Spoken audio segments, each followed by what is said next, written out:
প্রিয় শিক্ষার্থী, সবাইকে আন্তরিক প্রীতি এবং শুভেচ্ছা।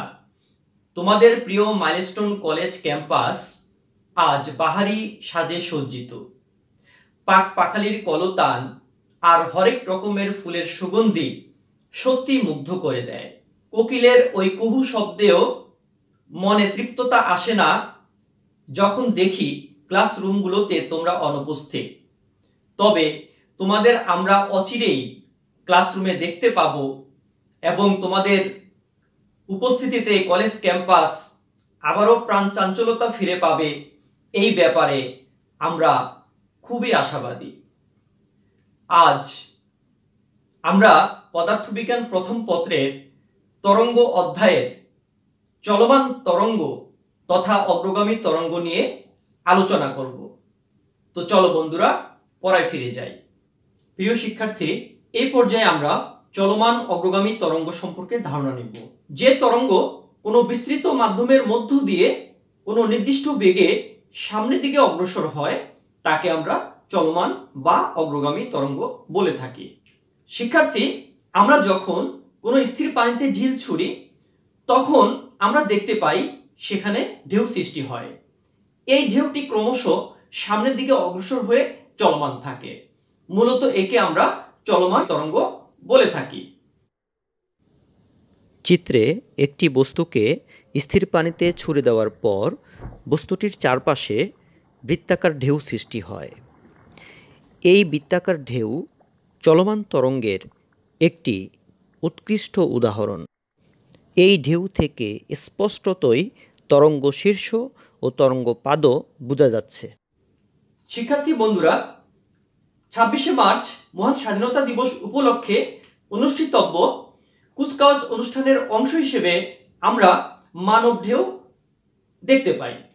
মানব ঢেউয়ে অংশগ্রহণকারী শিক্ষার্থীরা তাদেরকে পর্যবেক্ষণ করলে আমরা দেখতে পাবো নির্দিষ্ট সময় পর পর তারা উঠবস করছে, অর্থাৎ তারা পর্যায়ক্রমিকভাবে তারা উঠবস করছে এবং এর ফলে একটি ঢেউয়ের সৃষ্টি হয়ে যাচ্ছে। আমরা এটিকে তরঙ্গের সাথে তুলনা করতে পারি। এখানে মানব ঢেউ সৃষ্টি করার জন্য কিছু শিক্ষার্থী সারিবদ্ধভাবে দাঁড়িয়ে পর্যায়ক্রমিকভাবে তারা উঠা বসার মাধ্যমে কৃত্রিম ঢেউ সৃষ্টি করে, যা সত্যিই মনোমুগ্ধকর। প্রত্যেক শিক্ষার্থীকে তরঙ্গ সৃষ্টিকারী এক একটি কণা হিসেবে বিবেচনা করা যায়, যারা স্থায়ীভাবে স্থানান্তরিত হয় না। শিক্ষার্থী বন্ধুরা, চলো আমরা বোর্ডে ফিরে যাই। এখানে দুটি চিত্র দেখানো হয়েছে। প্রথম চিত্রে স্থির পানিতে ঢিল ফেললে যে ঢেউ সৃষ্টি হয় তার একটি নমুনা দেখানো হয়েছে এবং দ্বিতীয় চিত্রে একটি অগ্রগামী অনুপ্রস্থ তরঙ্গের গতিপথ দেখানো হয়েছে। তো আসো আমরা একটু ব্যাখ্যা করি। প্রথম চিত্রে তোমরা লক্ষ্য করো যে দুই ধরনের বৃত্ত আঁকা আছে। এক ধরনের বৃত্ত হচ্ছে ভরাট কালি দিয়ে, আরেক ধরনের বৃত্ত হচ্ছে ডট ডট কালি দিয়ে। আমরা যখন স্থির পানিতে ঢিল ফেলবো তখন দেখতে পাবো ওই ঢিলের চারপাশে বৃত্তাকার ভাবে একটি ঢেউ সৃষ্টি হয়ে যায় এবং পানির কণাগুলো সাম্য অবস্থান থেকে উপরের দিকে চলে আসে। মূলত আমরা ভরাট কালি দিয়ে সেই অবস্থাটাকেই বিবেচনা করেছি। আমরা পরবর্তীতে যে ডট ডট কালি দিয়ে বৃত্ত আঁকার চেষ্টা করেছি সেখানে বোঝানো হয়েছে যে পানির কণাগুলো সাম্য অবস্থান থেকে নিচের দিকে নেমে গিয়েছে এবং বৃত্তাকার ঢেউ সৃষ্টি করেছে। বন্ধুরা, চলো দ্বিতীয় চিত্রের সাথে প্রথম চিত্রের একটি সম্পর্ক খোঁজার চেষ্টা করি। দ্বিতীয় চিত্রে আমরা তরঙ্গের একটি গতিপথ প্রদর্শন করেছি, যেখানে এ বিন্দু হলো তরঙ্গ শীর্ষবিন্দু এবং সি বিন্দু হলো তরঙ্গ পাদবিন্দু। আমরা এই চিত্রটিকে যদি প্রথম চিত্রের সাথে মিলানোর চেষ্টা করি তাহলে আমরা এভাবে চিত্রটিকে অঙ্কন করতে পারি। আমরা ধরে নিচ্ছি এখান থেকে তরঙ্গ সৃষ্টি হয়, সৃষ্টি হয়ে এটি হচ্ছে তরঙ্গ শীর্ষবিন্দু এবং তরঙ্গ পাদবিন্দু। তরঙ্গ শীর্ষবিন্দু তরঙ্গ পাদবিন্দু, তরঙ্গ শীর্ষবিন্দু, তরঙ্গ পাদবিন্দু। বন্ধুরা, এভাবে করে আমরা মাঝ বরাবর যদি একটা রেখা টেনে দেই, তাহলে এই চিত্রটির সাথে আমরা দ্বিতীয় চিত্রের একটি মিল খুঁজে পাব। প্রকৃতপক্ষে তরঙ্গ কোনো উৎস থেকে চারদিকে ছড়িয়ে পড়ে। আমরা দ্বিতীয় চিত্রের প্রথম যে বিন্দু ও বিন্দু, এই বিন্দু থেকে তরঙ্গ উৎপন্ন হয়ে বি বিন্দুতে যখন পৌঁছাবে, তখন আমরা বলবো তার দশা পার্থক্য পাই, এবং বি এবং ডি বিন্দুর মধ্যকার দশা পার্থক্য পাই। সুতরাং আমরা ও থেকে ডি পরিমাণ যে দশা পার্থক্য পাবো সেটি হবে 2 পাই। বন্ধুরা, তোমরা খেয়াল করো, ও এ বি অর্ধবৃত্ত, আবার বি সি ডি অর্ধবৃত্ত। আমরা বিসিডি এবং ও এ বি কে যদি একসাথে তুলনা করি, তাহলে পূর্ণবৃত্ত কল্পনা করতে পারি। অর্থাৎ তরঙ্গ যখন ও থেকে ডি পরিমাণ দূরত্ব অতিক্রম করবে, তখন ওই তরঙ্গ একটি পূর্ণ পর্যায় সম্পন্ন করবে। এই পূর্ণ পর্যায় সম্পন্ন করতে তরঙ্গ যে দূরত্ব অতিক্রম করে, এই দূরত্বটিকে আমরা বলবো তরঙ্গ দৈর্ঘ্য তথা ল্যামডা, যেটি আমরা পূর্বের লেকচারে জেনেছি। আমরা এই চিত্র থেকে এই সিদ্ধান্ত নিতে পারি যে ল্যামডা দূরত্বের জন্য তরঙ্গের যে দশার পরিবর্তন সেটা হচ্ছে 2 পাই। প্রিয় শিক্ষার্থী, এই পর্যায়ে আমরা চলমান তরঙ্গের রাশিমালা প্রতিপাদন করব। চলো চিত্রে ফিরে যাই। আমরা এখানে একটি চিত্র দেখিয়েছি, যেখানে একটি চলমান অনুপ্রস্থ তরঙ্গ দেখানো হয়েছে।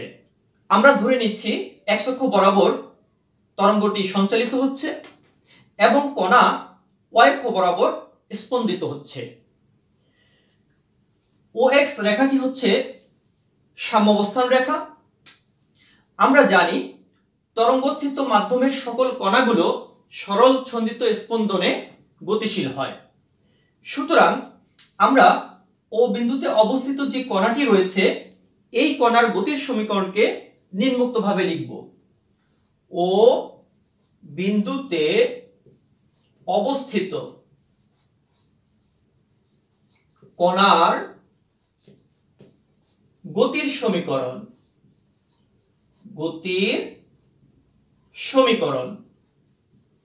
আমরা এই সমীকরণটিকে লিখব y সমান সমান a sin ওমেগা t।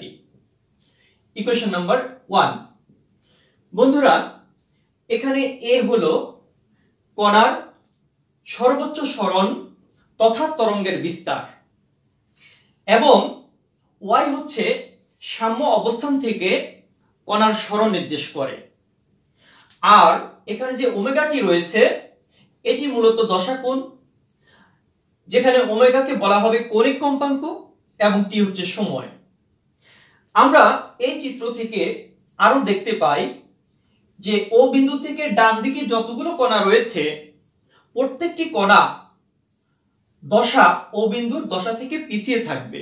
আমরা বিষয়টাকে এভাবে বুঝে নিতে পারি যে আমরা যখন স্থির পানিতে ঢিল ফেলবো, তখন ওই ঢিলের সংশ্লিষ্ট যে পানি আছে, সেই পানিগুলো আগে কম্পিত হবে, এর পার্শ্ববর্তী কণাগুলো পরে কম্পিত হবে। সুতরাং আমরা বলতে পারি ও বিন্দুর দশা বেশি হবে এবং ও বিন্দু থেকে ডান পাশে যতগুলো কণা থাকবে, প্রত্যেকটি কণার দশা ও বিন্দুর দশা থেকে কম হবে। আমরা ও থেকে x মিটার দূরে একটি কণা ধরে নিচ্ছি। ধরে নিয়ে এই কণাটি হচ্ছে পি বিন্দুতে অবস্থিত এবং ও থেকে এর দূরত্ব হলো x মিটার। বন্ধুরা, আমরা ধরে নিচ্ছি পি বিন্দুতে অবস্থিত কণাটি ও বিন্দুতে অবস্থিত কণাটির তুলনায় ফাই পরিমাণ দশাকোণ পিছিয়ে থাকবে। সুতরাং আমরা পি বিন্দুতে অবস্থিত কণার গতির সমীকরণকে নিম্নোক্তভাবে লিখতে পারি। আমরা লিখব পি বিন্দুতে অবস্থিত কণার গতির সমীকরণ, এই সমীকরণটিকে আমরা লিখব y সমান সমান a sin omega t minus phi. যেহেতু আমরা ধরে নিয়েছি যে পি বিন্দুতে অবস্থিত কণাটি ও বিন্দুতে অবস্থিত কণা অপেক্ষা ফাই পরিমাণ দশাকোণ পিছিয়ে থাকবে, সেই কারণে আমরা দশাকোণ থেকে ফাই বিয়োগ করে দিব। পূর্বের দশাকোণ থেকে ফাই পরিমাণ দশাকোণ বিয়োগ করে দেব। Equation number 2। দেখো, আমরা এর আগে আলোচনা করেছি যে ও থেকে ডি পর্যন্ত একটি পূর্ণ কম্পন সম্পূর্ণ হয়, আর এই পূর্ণ কম্পনে তরঙ্গ যে দূরত্ব অতিক্রম করে ওই দূরত্বকে বলা হয় তরঙ্গ দৈর্ঘ্য। এই তরঙ্গ দৈর্ঘ্যের মধ্যে দশা কোণের পরিবর্তন হচ্ছে টুয়াইস পাই। তাহলে আমরা লিখতে পারি যে ল্যামডা দূরত্বে দশা পার্থক্য, ল্যামডা দূরত্বে দশা পার্থক্য এটি হচ্ছে সমান সমান 2 পাই। সুতরাং ঐকিক নিয়মে আমরা লিখতে পারি একক দূরত্বে দশা পার্থক্য হবে টুয়াইস পাই ডিভাইডেড ল্যামডা। অতএব আমাদের যে দূরত্বটা আমরা ধরে নিয়েছি অর্থাৎ x দূরত্ব, সেই x দূরত্বে দশা পার্থক্য সেটি হবে twice pi x by lambda. বন্ধুরা, আমরা x দূরত্বে যে দশা পার্থক্য মূলত এটিকে আমরা ফাই বিবেচনা করেছি যে ফাই পরিমাণ দশাকোণ পিছিয়ে থাকবে। তাহলে x দূরত্বে যে দশা পার্থক্য সেই দশা পার্থক্যের মান আমরা পেয়েছি twice pi x by lambda. সুতরাং আমরা লিখতে পারি যে ফাই সমান সমান twice pi x by lambda. আমরা 2 নম্বর সমীকরণ থেকে পাবো y সমান সমান a sin omega t minus phi, ফাইয়ের জায়গায় আমি বসিয়ে দিব twice pi x by lambda. পরবর্তীতে আমরা এই সমীকরণটিকে যদি একটু মডারেশন করি তাহলে আমরা পাবো y সমান সমান a sin ওমেগার পরিবর্তে লিখব twice pi f into t minus twice pi x by lambda. মূলত এই সমীকরণটিকে আমরা চলমান তথা অগ্রগামী তরঙ্গের সমীকরণ হিসেবে বিবেচনা করতে পারি। এই সমীকরণটিকে আমরা আরেকটু মডারেশন করলে আমরা লিখতে পারি y সমান a sin twice pi f এর পরিবর্তে v by lambda into t minus twice pi x by lambda. বন্ধুরা, এই দুই সমীকরণের যে কোনো সমীকরণ দিয়ে আমরা প্রয়োজনীয় গাণিতিক সমস্যা সমাধান করতে পারি। প্রিয় শিক্ষার্থী, এ পর্যায়ে আমরা একটি গাণিতিক সমস্যা দেখে আসি। এখানে একটি ম্যাথ দেয়া হয়েছে যেখানে বলা হয়েছে একটি অগ্রগামী তরঙ্গের সমীকরণ y সমান সমান 0.1 sin 200 pi t minus 20 pi x by 17 metre হলে এর বিস্তার কম্পাঙ্ক, তরঙ্গ দৈর্ঘ্য, তরঙ্গ বেগ ও পর্যায়কাল নির্ণয় করো। তো বন্ধুরা, চলো এই ম্যাথটি কিভাবে সলভ করতে হবে সেটি আমরা জেনে নেই। আমরা প্রথমে যে কাজটি করব সেটি হলো যে অগ্রগামী তরঙ্গের যে সমীকরণটি প্রদর্শন করা হয়েছে সেটি আমরা প্রথমে লিখব। দেওয়া আছে, আমরা প্রথমে এটি লিখলাম, দেওয়া আছে y সমান সমান 0.1 sin 200 pi t minus 20 pi x by 17। Okay, then আমরা এটিকে একটি সমীকরণ দিয়ে প্রকাশ করলাম, সমীকরণ নাম্বার 1। এরপর আমরা অগ্রগামী তরঙ্গের যে সমীকরণটি জানি সেটি লিখব। আমরা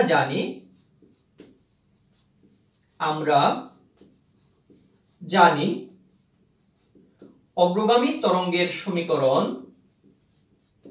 অগ্রগামী তরঙ্গের সমীকরণ y সমান সমান a sin twice pi ft minus twice pi x by lambda. Equation number 2। শিক্ষার্থী বন্ধুরা, তোমরা যদি এই সমীকরণটিকে twice pi v t by lambda minus twice pi x by lambda এভাবে লিখো তাহলেও হবে। তবে সবচেয়ে সহজভাবে যদি করতে চাও তাহলে আমার মতে তোমরা এই সমীকরণটি ব্যবহার করবে, অর্থাৎ y সমান সমান a sin twice pi ft minus twice pi x by lambda। এ পর্যায়ে আমরা সমীকরণ 1 এবং সমীকরণ নাম্বার 2 এই দুই সমীকরণ তুলনা করব। সমীকরণ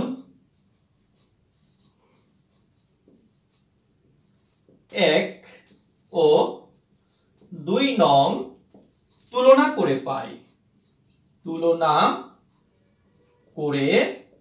পাই। আমরা যদি এই দুটি সমীকরণ তুলনা করি তাহলে দেখতে পাবো যে প্রথম সমীকরণে সাইনের পূর্বে 0.1 এই সংখ্যা মানটি রয়েছে এবং দ্বিতীয় সমীকরণে সাইনের পূর্বে a তথা বিস্তার রয়েছে। সুতরাং আমরা লিখতে পারি বিস্তার a সমান সমান 0.1 মিটার। বন্ধুরা, আমরা এরপর t এর তুলনা যদি করি তাহলে প্রথম সমীকরণে আমরা পাবো 200 pi t সমান সমান, দ্বিতীয় সমীকরণের ক্ষেত্রে আমরা পাবো twice pi ft। বন্ধুরা, আমরা উভয় পক্ষ থেকে t ক্যান্সেল করলাম এবং পাই পাই ক্যান্সেল করলাম এবং 2 এর সাথে 200 কাটাকাটি করলে এখানে 100 পাবো। সুতরাং আমরা f এর মান তথা কম্পাঙ্কের মান পাবো 100 হার্টজ। আমাদের অলরেডি দুটি মান বের হয়েছে, একটি হচ্ছে বিস্তার এবং অপরটি হচ্ছে কম্পাঙ্ক।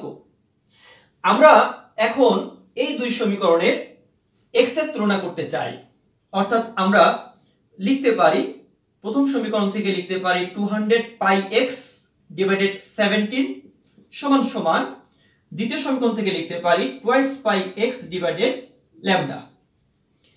বন্ধুরা, আমরা এখানে কাটাকাটি যদি করি পাই x বাদ দিয়ে দিলাম দুই সমীকরণ থেকে, দুই পাশ থেকে, এবং এখানে কাটাকাটি করলে হবে 10, অর্থাৎ আমি পেয়ে যাব ল্যামডা সমান সমান 17 divided 10 is equal 1.7 মিটার। অর্থাৎ এই তরঙ্গদৈর্ঘ্যের মান হবে 1.7 মিটার। পরবর্তীতে আমরা v এর মান যদি বের করতে চাই তথা তরঙ্গ বেগ বের করতে চাই, v সমান f ল্যামডা, এবং f এর মান আমরা পেয়েছি 100, ল্যামডার মান পেয়েছি 1.7। সুতরাং এই মানটি হবে 170 মিটার পার সেকেন্ড। আশা করি বন্ধুরা তোমরা বিষয়গুলো বুঝতে পেরেছো। আমাদের এখন একটি মাত্র রাশি বাকি রয়েছে, সেটি হচ্ছে পর্যায়কাল নির্ণয়। আমরা জানি পর্যায়কাল t সমান সমান 1/f, যেখানে f হচ্ছে কম্পাঙ্ক। আমরা কম্পাঙ্কের মান পেয়েছি 100 হার্টজ, সুতরাং 1/100 সেটি হবে 0.01 সেকেন্ড। সুতরাং এই সমীকরণের ক্ষেত্রে পর্যায়কাল পাবো 0.1 সেকেন্ড। প্রিয় শিক্ষার্থী, আমরা দ্বিতীয় আরেকটি ম্যাথে চলে যাই। এখানে বলা হয়েছে একটি চলমান অগ্রগামী তরঙ্গের সমীকরণ হলো y সমান 0.9 sin pi into x by 15 plus twice t by 0.3 metre. তরঙ্গটির কম্পাঙ্ক, পর্যায়কাল ও তরঙ্গ বেগ নির্ণয় করো। বন্ধুরা, আমরা একই নিয়মে আমরা ম্যাথটি সলভ করতে চাই, অর্থাৎ আমরা প্রথমে লিখব তরঙ্গটির যে সমীকরণ সেটি আগে উল্লেখ করব। দেওয়া আছে তরঙ্গের সমীকরণটি হচ্ছে y সমান সমান 0.9 sin pi into x by 15 plus twice t divided 0.3। এই সমীকরণে আমরা যদি একটু খেয়াল করি যে সাইনের পরে যে অংশটি রয়েছে সেখানে ব্র্যাকেটের বাইরে আছে পাই। আমরা সবসময় মনে রাখবো যে ব্র্যাকেটের বাইরে যেই বিষয়গুলো থাকবে, যে সংখ্যাগুলো থাকবে, তাদেরকে আমরা ভিতরে গুণাকারে পাঠিয়ে দিব। সুতরাং এই সমীকরণটিকে আমরা একটু ডেভেলপ করে লিখব y সমান 0.9 sin pi x divided 15 plus twice pi t divided 0.3, equation number 1। পরবর্তীতে আমরা অগ্রগামী তরঙ্গের যে সমীকরণটি জানি সেটি উল্লেখ করব। আমরা জানি চলমান বা অগ্রগামী তরঙ্গের সমীকরণ, চলমান তরঙ্গের সমীকরণ, এই সমীকরণটি হলো y সমান সমান a sin twice pi f into t। যেহেতু এখানে প্লাস রয়েছে বন্ধুরা, আমরা এটি পূর্বেও আলোচনা করেছি, যখন তোমার সমীকরণে প্লাস থাকবে তখন তুমি ধরে নিবে তরঙ্গটি ডান থেকে বাম দিকে ধাবমান। আমরা যেমনি ভাবে মাইনাসের ক্ষেত্রে তরঙ্গটি বাম থেকে ডান দিকে ধাবমান দেখিয়েছি, যখন প্লাস থাকবে তুমি ধরে নিবে তরঙ্গটি ডান থেকে বাম দিকে ধাবমান। আর এখানে প্লাস থাকলে আমরা যে চলমান তরঙ্গের সমীকরণ সেখানেও প্লাস বসাবো তুলনা করার সুবিধার জন্য। twice pi x by lambda, equation number 2। So এখন আমরা এই দুইটি ইকুয়েশন কম্পেয়ার করব। সমীকরণ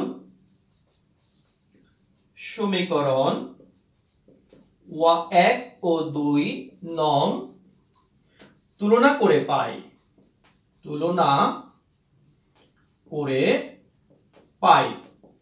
তো আমরা যদি তুলনা করি সেক্ষেত্রে আমরা দেখতে পাচ্ছি যে সাইনের আগে আছে 0.9 এবং দ্বিতীয় সমীকরণে সাইনের আগে আছে a, অর্থাৎ বিস্তার a সমান সমান 0.9 মিটার। এখানে উল্লেখ্য, যদি তোমাদের কোশ্চেনে এককগুলো সেন্টিমিটারের কথা উল্লেখ থাকে তাহলে তোমরা বিস্তারের এককটা সেন্টিমিটারে বসাবে। আমরা সমীকরণের দিকে খেয়াল করি। এই সমীকরণে প্রথম যে সমীকরণটি সেখানে পাই x বাই 15 অর্থাৎ x এর সহগ রয়েছে, আর দ্বিতীয় সমীকরণের x এর সহগ কিন্তু পরে রয়েছে। সুতরাং আমরা x এর সহগ তুলনা করতে পারি, তাহলে আমরা লিখতে পারি পাই x ডিভাইডেড 15 সমান সমান দ্বিতীয় সমীকরণে যে x এর সাথে যা রয়েছে x সমেত আমরা লিখতে পারি twice pi x by lambda। আমরা এখানে পাই x কেটে দিলাম, সুতরাং আমরা পেলাম যে ল্যামডা সমান সমান 30 মিটার। এবার প্রথম সমীকরণে t এর সহগ যদি তুলনা করা হয় t সহ, তাহলে আমরা লিখব twice pi t by 0.3 এবং দ্বিতীয় সমীকরণের ক্ষেত্রে আমরা লিখব twice pi ft। বন্ধুরা, আমরা এখানে t এবং t ক্যান্সেল করে দিচ্ছি, পাই পাই ক্যান্সেল করে দিচ্ছি, 2 2 ক্যান্সেল করে দিচ্ছি, ডান পাশে আমরা শুধু f দেখতে পাচ্ছি। এবং আমরা যদি আড়াআড়ি গুণ করে দেই তাহলে পাবো 0.3 into f সমান সমান 1 or f সমান সমান এখানে আমরা যেটি পাবো 1 by 0.3। এখন 1 কে 0.3 দ্বারা যদি আমরা ভাগ করে দেই তাহলে এর মান আসবে 3.33 হার্জ, অর্থাৎ আমরা কম্পাঙ্ক পাবো 3.33 হার্জ। আমরা এরপর তরঙ্গটির পর্যায়কাল যদি বের করতে চাই আমরা লিখব t সমান সমান 1 by f সমান সমান 1 by 3.33 এবং এখানে তার পর্যায়কাল চলে আসবে 0.33 এত সেকেন্ড। আমরা একইভাবে যখন তরঙ্গ বেগ বের করব তখন আমরা ফর্মুলা লিখব v সমান সমান f ল্যামডা, যে সমীকরণটি আমরা পূর্বের ক্লাসে প্রতিপাদন করেছি। এখানে তুমি মানগুলো বসিয়ে দাও, f এর মান তুমি বসাবে 3.33 এবং ল্যামডা তথা তরঙ্গ দৈর্ঘ্যের মান তুমি বসাবে 30 মিটার। তাহলে এখানে তুমি যে বেগের মানটি পাবে সেটি হবে 100 মিটার পার সেকেন্ড। তো শিক্ষার্থী বন্ধুরা, আশা করব এই ধরনের আরো কিছু ম্যাথ তোমরা টেক্সট বুক থেকে অনুশীলন করবে। তো তোমরা সবাই ভালো থাকো, সুস্থ থাকো এবং পরিবার সহ সুস্থভাবে জীবনযাপন করো। আল্লাহ হাফেজ।